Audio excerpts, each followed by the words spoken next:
Ladies and gentlemen, today we have a very special guest, Chris Van Vliet. Wow, you should be a ring announcer. Yeah. That's great. Wow, you deserve an intro like that. Thank you, sir. Thanks for coming to Wow. the studio. This is beautiful. This is the home of Insight with Chris Van Vliet. Yes, it is. And we're so happy to have you here and see all your wonderful guests. It's been fun, man. All right. So thanks for coming, Chris, and being on my brand new podcast. Let's do it. I love that you have a podcast now. It's brand funny. new. We've been friends for years, and you've been watching me on my podcasting journey since we first met. I love that you are now on your podcasting journey now. So congrats to you. Thank you. Yeah, it's brand new. And, I have this studio, so might as well just shoot a podcast for myself, too. The best looking studio in Los Angeles. I think so. That's for sure. Yeah. Is it? You've been to a lot of studios. I've been to a few. Yeah. Look at this. It's beautiful. Yeah, it's beautiful. I love this studio. It makes me feel like man, I don't know. It's such a wonderful feeling just to be here and to be able to help other people produce podcasts and just shoot anything in here. We could basically shoot anything in this whole space, which I love. The cool thing about walking in here is you just immediately feel like you're creative. Like you walk into this space and you're like, I have to create something because I don't know, it just feels like the energy in here is like making you want to do that. And that was the goal building this place. We wanted to make it to where you walk in and you just feel that creative vibe. And the whole room is built so you can shoot the entire 360. Yeah, you got a lot of shooting spaces here. And everything's modular. These walls are modular. We can move these walls. The walls in the back, we can move those. All these lights are, we can move them around. We have a grid. I can control all the lights with my phone. Everything's just made for filming in here. It's a beautiful thing. I know you're just getting started in here with West Coast Creative Studio.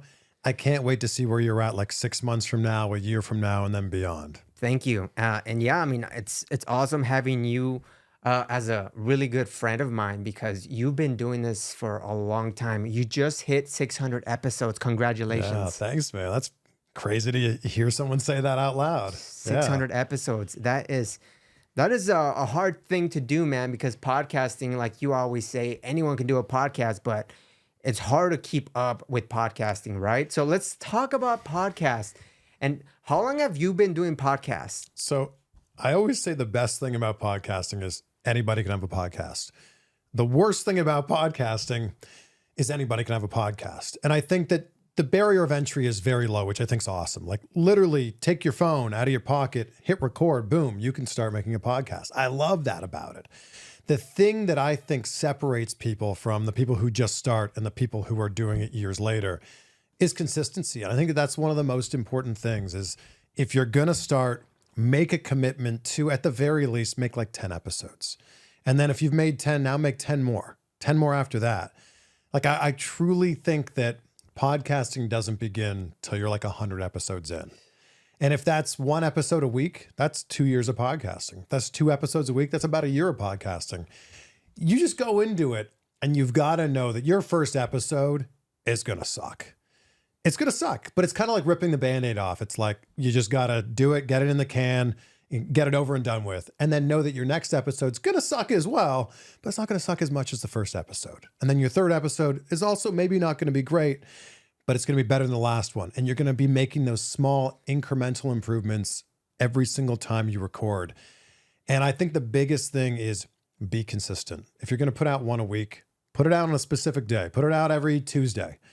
And your audience will start to know, oh man, Zeus puts out his podcast every Tuesday. I'm going to start showing up every Tuesday, expecting that from him as well. Awesome. So this is my 5th podcast episode, technically. We are, okay. Do you think the length of a podcast matters? Because I'm only doing maybe like 20, 30-minute episodes. I'm not going like a full hour. So do you think the length of a episode matters? I think that the length needs to stay consistent. So if you have 1 episode that's 20 minutes and one that's an hour and a half, and then another one that's 20 minutes, people are going to be like, well, which one is it?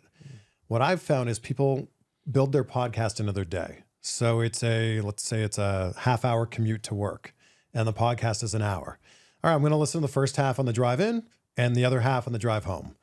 I think that people like to build their day around their podcast listening. I'm going to go for a workout. My workout's about an hour. I will listen to this podcast that's about an hour long. So I would just say keep your podcast to a consistent length. Because if people are expecting your podcast to be 20-ish minutes and they put on a podcast and it's an hour and a half now, they're going, what the heck? What throwing us a curveball here? So just stay consistent with that. Okay. Yeah, I think 25, 30 minutes for me is like a good time just to talk to people. I think an hour is a little bit too long. So yeah, thanks for that advice. I think I'll keep it kind of short for my stuff. You may find though that Yeah. as you get going, sometimes conversations really don't start to get going until you're 20 minutes in, 30 minutes in. I like to think of podcasts sometimes as like a first date. Because for a lot of times you're sitting down with someone for the very first time. And same with on a first date, right? And it takes maybe 20 minutes, half an hour. It takes getting through the first round of drinks or the appetizer to really dive into some conversation that, has some like real substance to it. And you may find that as you get into this, oh my gosh, those episodes that were a little bit longer, they had a little bit more to them. Yeah. You may see that. That's true. But I have a couple more questions for you about podcasting. What would you say to someone that wants to start a podcast? Like, what kind of advice would you give them? Start. Start. The first thing is just start. If you're thinking about it, like you're already in the right mindset, just start. Don't think about what the name of the podcast is going to be or the microphones that you're going to have to get for it or the cameras that you're going to have to record on. Just start. Get that first one out of the way, get that second one out of the way, and learn from there and go from there. It may not be for you, but you won't know if it's for you or not for you unless you start and you figure it out. So just start. I think that a lot of great ideas die from people who aren't willing to take that first step, that aren't willing to go, let's just hit record. Let's just put pen to paper. Let's just see what happens here. So for someone who's thinking about starting a podcast, do it. Record your first episode next week and take it from there.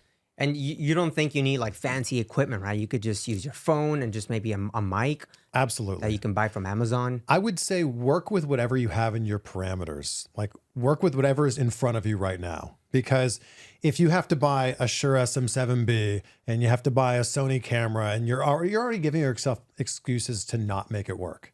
If you literally take your phone out of your pocket and hit record on the voice recorder app, there's no way that you can say no to that.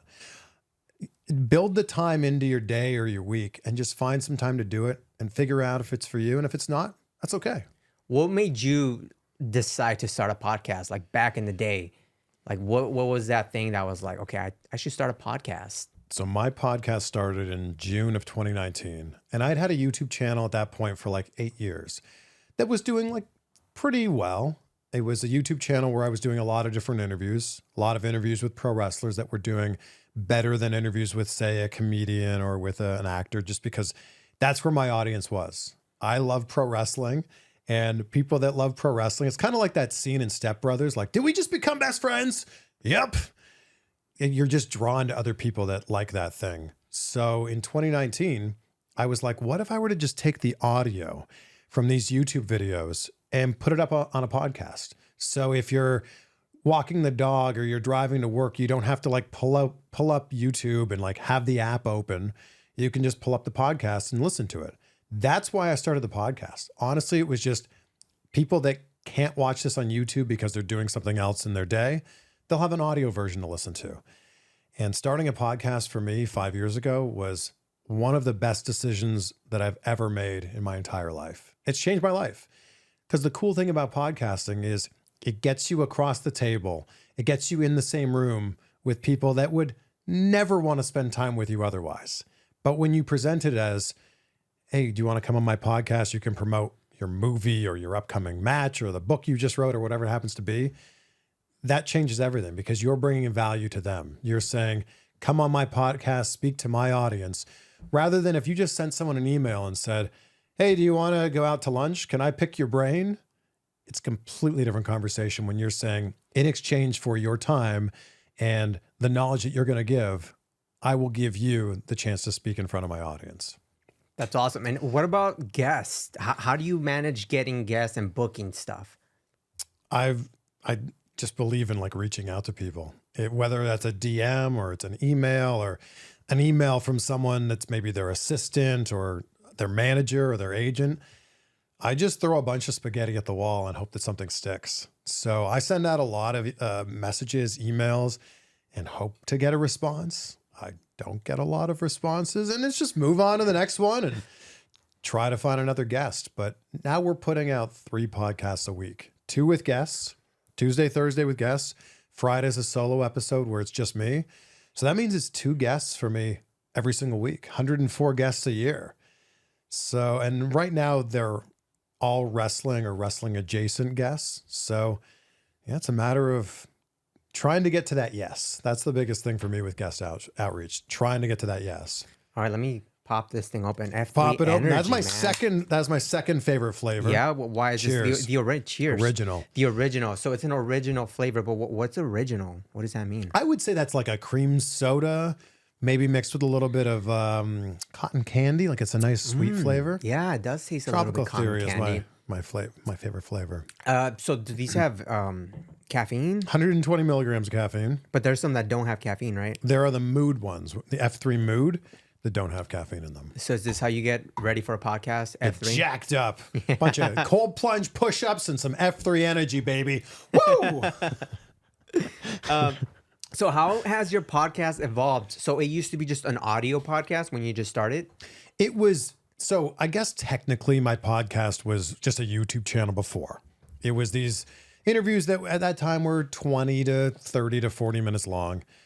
It became a podcast when I was just ripping the audio from those YouTube videos and putting it on the podcast as the audio version. That was where it began. It's evolved a lot since then. Like, I think that my podcast was an afterthought when it first started. It was kind of like, I'm making this for YouTube, and then the audio will live on the podcast feed as kind of an afterthought. I put just as much time and effort and thought into what it's going to sound like on the podcast feed as what it's going to look like on the YouTube feed.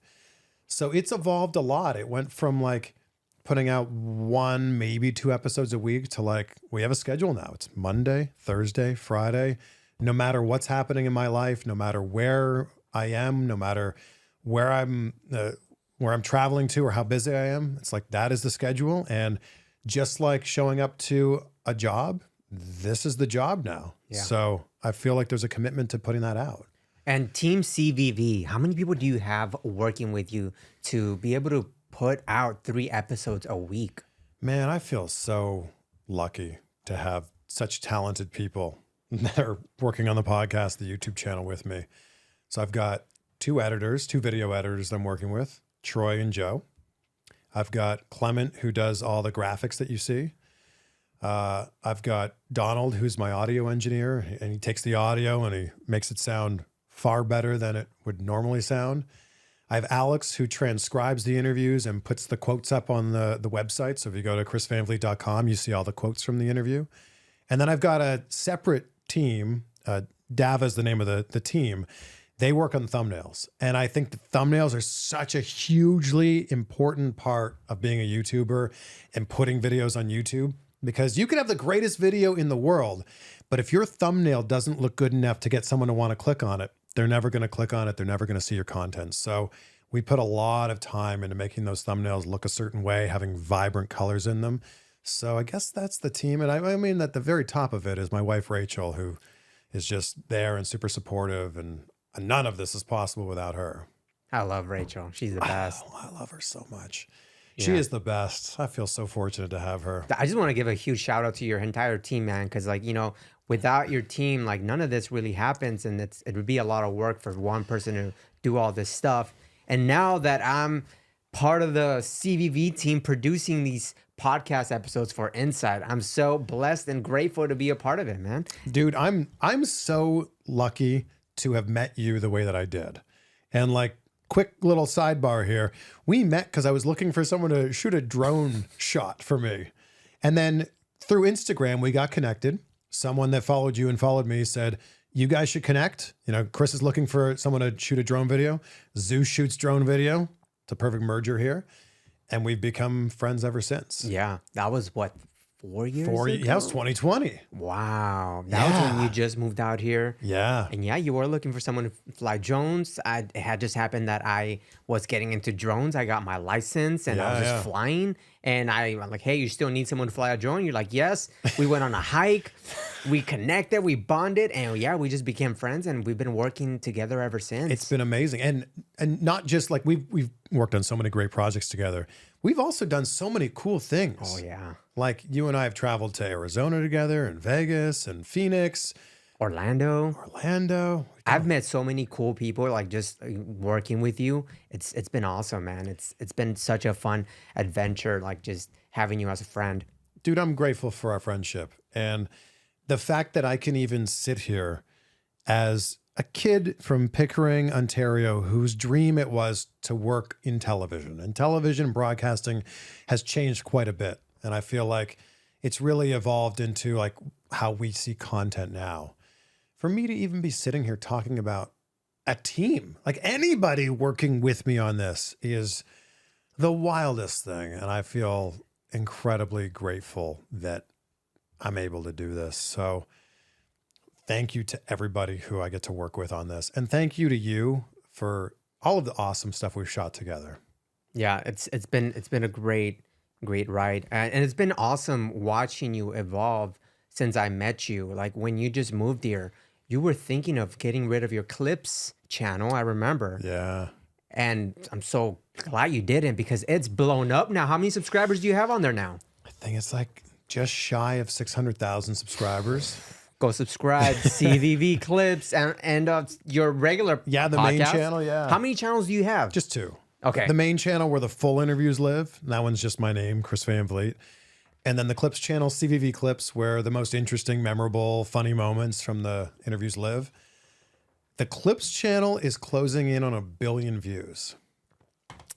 I don't even know how many zeros 1 billion has. It's crazy. 1 billion views is what we're closing in on. 9 zeros, right? I think so. 9 zeros. But it's grown a lot. Yeah, and the reason I was thinking of getting rid of the Clips channel when I first met you is it just wasn't performing the way that I thought it should. You know, we were having these really memorable moments. We were having these newsworthy sound bites that were coming out of these interviews. And I was putting them on the Clips channel and they were getting like a few dozen views. And I was like, it doesn't seem worth it, because I was doing everything, by the way. Before I was fortunate enough to be able to work with other people that are far better at editing or graphics than I am, I was doing it all. Like I shot all my own stuff. I edited all my own stuff. I created my own very terrible thumbnails. I did all my own graphics. And I was putting all of this time and all of this effort into it. And the results just weren't there. And I think I learned a really big lesson in that. Number 1 was consistency. Just keep doing it. Just keep hammering away at it. And eventually one of them's going to hit. And that's what happened. One of them did hit. And number 2, I think your audience just starts to need to get used to like, oh, this is a new thing. This is a new thing that you have. We're not used to this yet, but give it some time and then we'll get used to it. So that's, I think, what happened. And yeah, I'm fortunate now that crazy. The Clips channel has more subscribers than the main channel. No, yeah, it's evolved and it's grown a ton. Like your social media, like as a whole. I remember when you started your TikTok. Yeah, I remember that too. And now how many followers do you have on TikTok? I don't know. Your TikTok blew up. Yeah, I had a few videos early on that out of nowhere got a bunch of views. But I think I started my TikTok 2 years ago. Yeah, dude. I remember you told me like, oh, like, yeah, I'm gonna start a TikTok. I think we started TikTok around the same time. Yeah. But your TikTok is insane now. Too bad it's getting banned. Will it actually get banned? I don't know. I don't know. I think it passed, but I think it's gonna take, like, if it did get banned, it's gonna take like a year or 2 before it actually goes away. TikTok's algorithm is just so good. Like they have figured out like, oh, you watch this type of video or you like this type of video or comment on this type of video. Your For You page on TikTok is so hyper dialed into the things that you like, or like the things that you might like be adjacent. Like, oh, you liked this, so you might like this thing that's kind of similar to it. Until Facebook or YouTube or Instagram can figure it out, it's going to be tough to beat that TikTok algorithm. It's so dialed in. Which social media platform would you say you focus more on? I would say I build things for YouTube first. And that's mostly because the monetization on YouTube is the best. Although TikTok has caught up quite a bit. And actually, I have a new kind of thought on it. I've been making stuff mostly for YouTube. And then I just post it on Instagram and Facebook and TikTok and sometimes Twitter after that. But now, since TikTok is monetizing videos that are over a minute, I'm like, well, let's take this 49-second video that I put on YouTube Shorts. What if we were just to add like another 11 seconds to it and make it 60 seconds? Then we could monetize it on TikTok and tell a little bit more of a story, like add a little bit more that YouTube audience isn't going to get. So I'd say I'm most of the time thinking about YouTube first and what the title of that video is going to be and what we're going to use for the thumbnail. But TikTok is hot on the heels now, I'd say, for me. Okay, so you go YouTube, right? Focus on YouTube. Then from there, you kind of get clips from, what about Facebook? I know you have a pretty big following on Facebook. What kind of content do you post on Facebook? Man, people are sleeping on Facebook in a big way. And I get it. Like your mom is on Facebook or your grandma's on Facebook. All my family's on Facebook. Like that's all I have. You know, I post something on Facebook and I get messages from my mom, my sisters, my aunts that I haven't seen in years are like, oh, hi, mijo. Like, you know, and it's so funny. Yeah, it's basically all family based now. Yeah, but that share button on Facebook is like a superpower because you can post something on there, whether it's a reel or it's a video or it's just a static image. That share button is so powerful because it shares it out to that person's community and their entire wall. So I post a little bit of everything on Facebook. I've got a lot of photos I post on there, post a lot of memes on there, post a ton of reels on there. I probably post the same 3 to 5 reels a day probably. And I also post, I would call them like medium length videos, 2 to 5-ish minutes. And those have done really well for me. So if you have a Facebook account and you haven't posted on there in a while, and I'm talking about a public page here, not the page that you keep up with your aunts and uncles and everybody. If you have a public page and you're a public figure, do not sleep on Facebook. You know what social media platform I think people are sleeping on? And I see a lot of your content everywhere, but I don't see a lot of your content on LinkedIn. I don't think I've really figured out LinkedIn for me. Yeah, I've been using LinkedIn for months now, and I got premium, and I really like it. It's really cool. It's really business based. Yeah, and I think with what you're doing, promoting the studio here, LinkedIn's a great spot for you to live. Yeah. What do you think about LinkedIn? Is that something that you might like kind of start ramping more and start posting more of your stuff on there? I should. And I'm embarrassed to say I don't know a lot about it. And I don't know what the best practices would be on there. So yeah, I feel like you're lighting a fire under me right now. No, yeah, I think LinkedIn is like one of those platforms that are just kind of, people are sleeping on it, but it's cool. Like there's a lot of business people on there you can meet and you can reach out to. I mean, it's kind of expensive to get the premium. How much is it?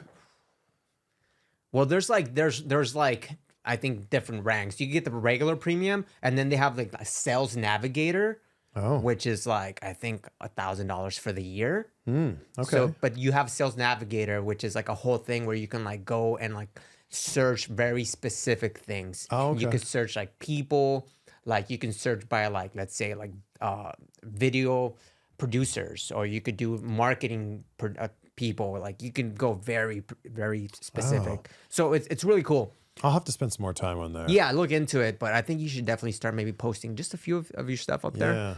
That would be cool. But what do you think about like a following on social media, right? Is having a big following very important to succeed in podcasting? I don't think so. And I think that one of the biggest things that is misunderstood about this is everybody starts at zero.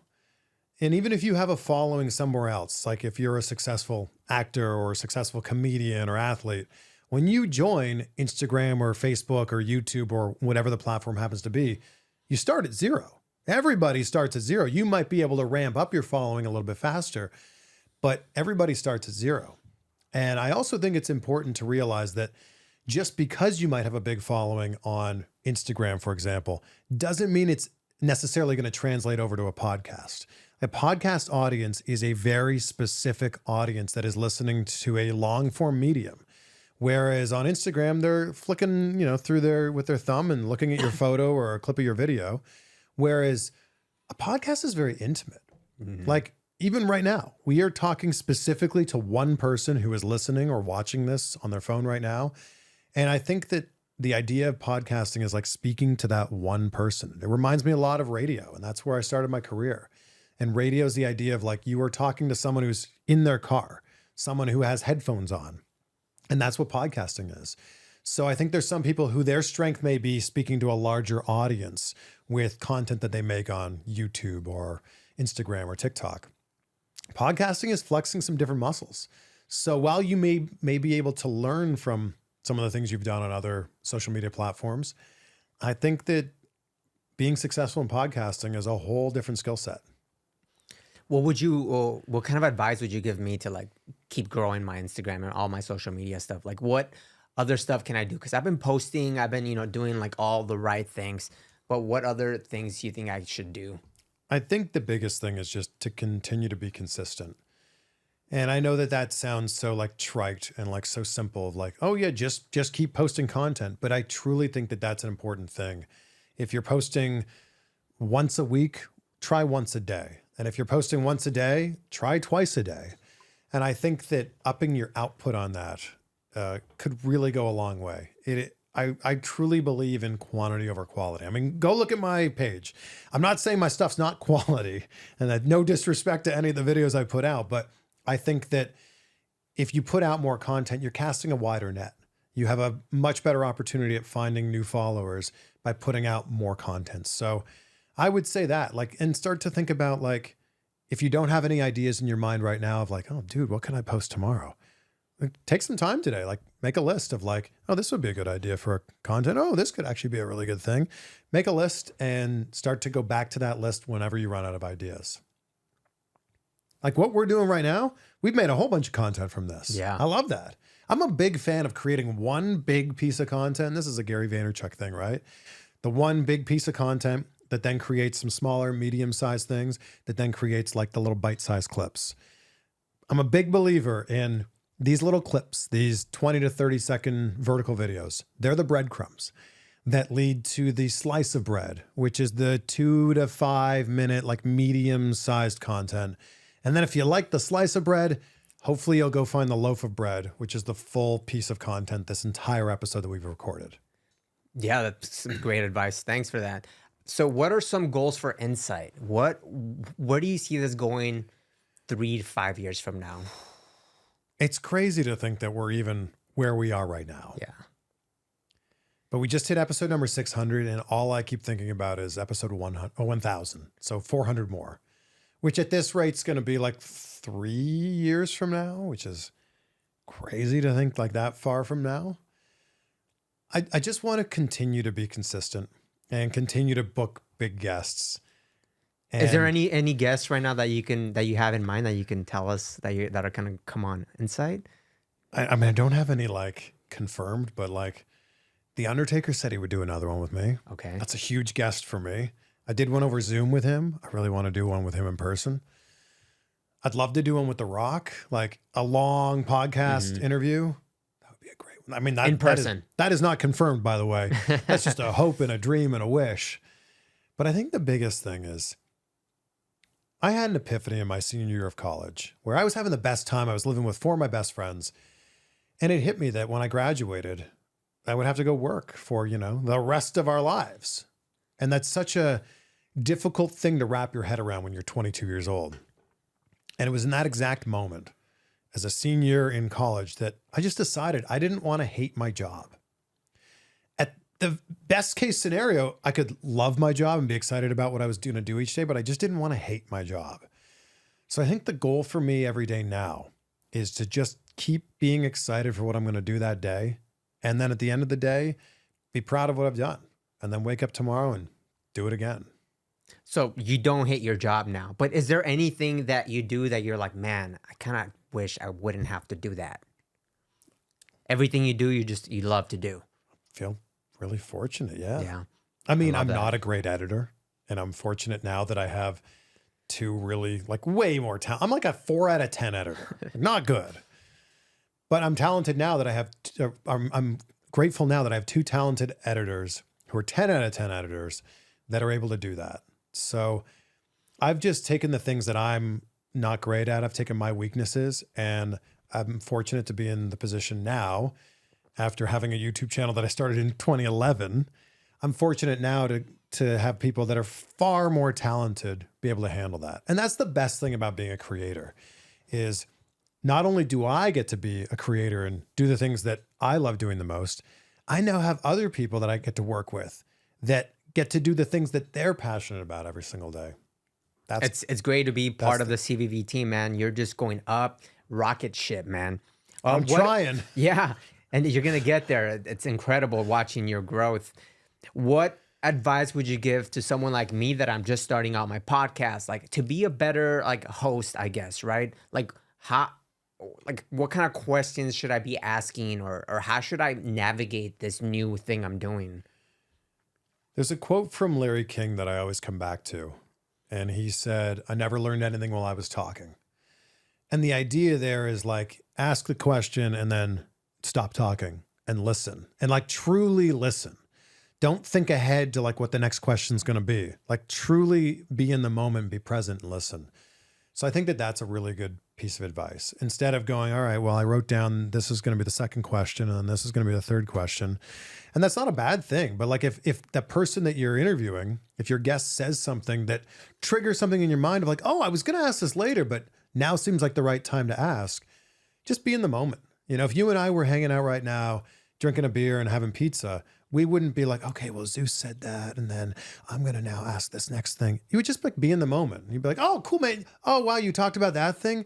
So funny. You know, and then you would ask a question about that. So I think that that's one of the most important things is like truly listen and also keep going. Pod fade is a very real thing.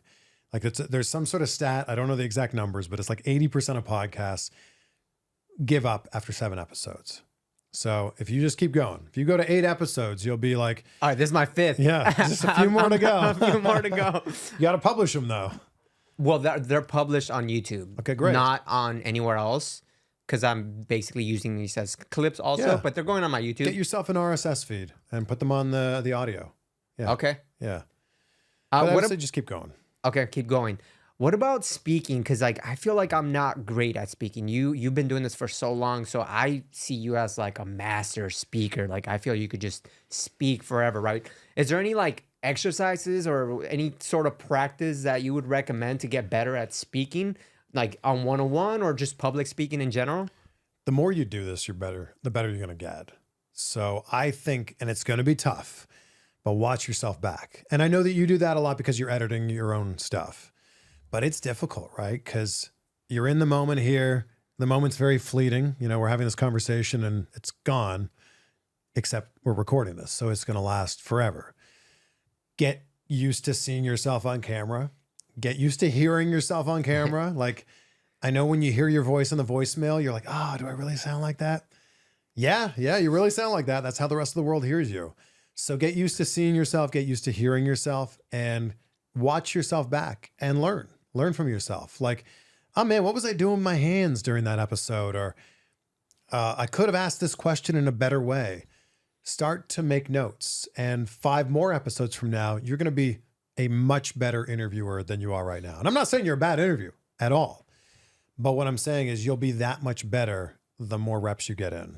Yeah, I definitely want to get better at speaking. I want to get better at doing this. If I'm going to keep doing this, obviously, because I don't want to just do this for 8 episodes and then stop, right? Sure. I want to keep going and keep bringing people in.